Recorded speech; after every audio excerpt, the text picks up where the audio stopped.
but like peacefully.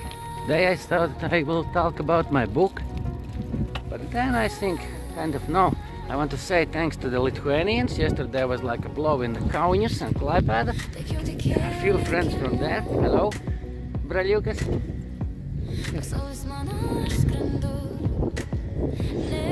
So yeah, let's go. This Camino Lithuania, but I don't know when.